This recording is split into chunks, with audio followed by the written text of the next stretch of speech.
Joanna Youngings in 2018 wrote an article for the Harvard Medical School. It's titled College Stress. In this article, it discusses a Harvard study in which it looked at the mental health of students in over 100 different schools. The study found that 3 out of 4 students reported having at least one stressful life event. 20% of students reported experiencing 6 or more stressful life events, which leads finally to the last and final statistic. In the academic year of 2017 to 2018, 1 in 5 students reported having suicidal ideation.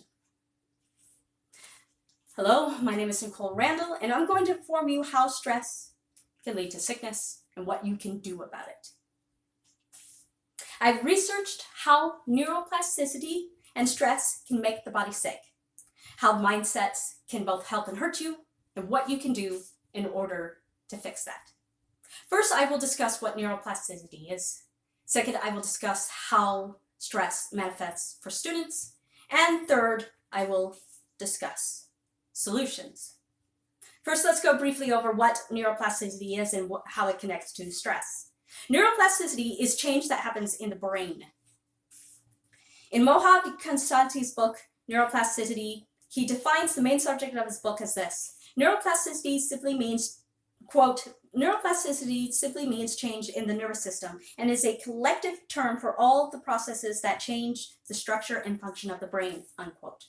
Dr. Joe Dispenza is a thought leader in neuroplasticity. And in a YouTube show called Impact Theory, he was interviewed and he discussed briefly on the connection between stress and the brain.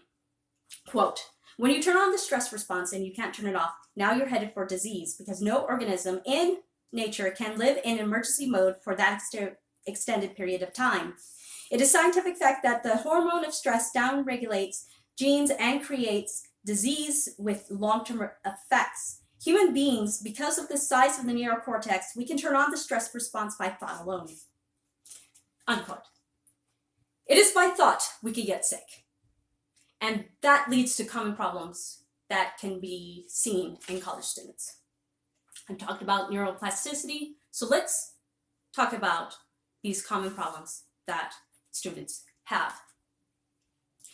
College stress can come from a variety of sources and for a variety of reasons. 2 common reasons are procrastination and mindset.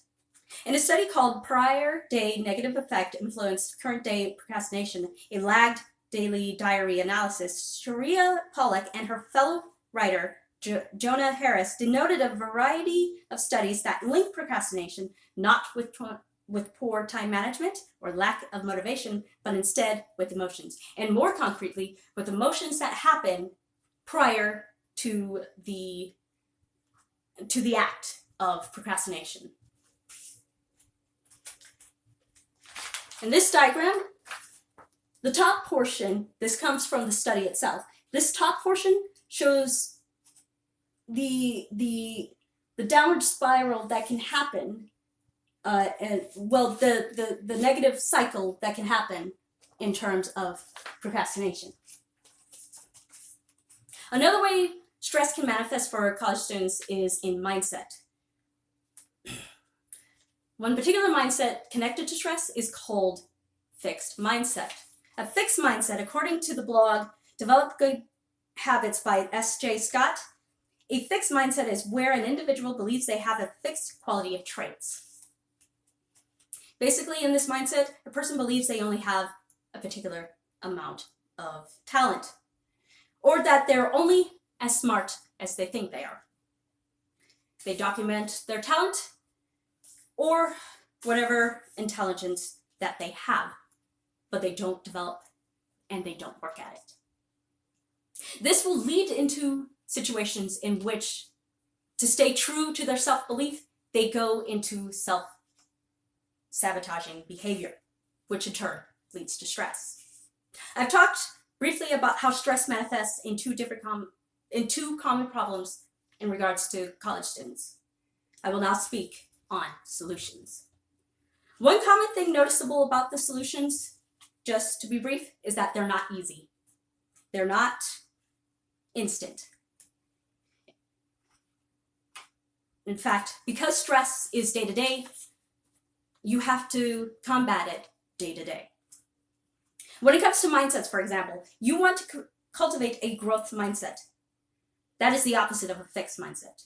Basically, that is the belief that whatever talents or traits that you have, that you can grow, you can change them through time and experience. Changing your thinking patterns about yourself requires effort.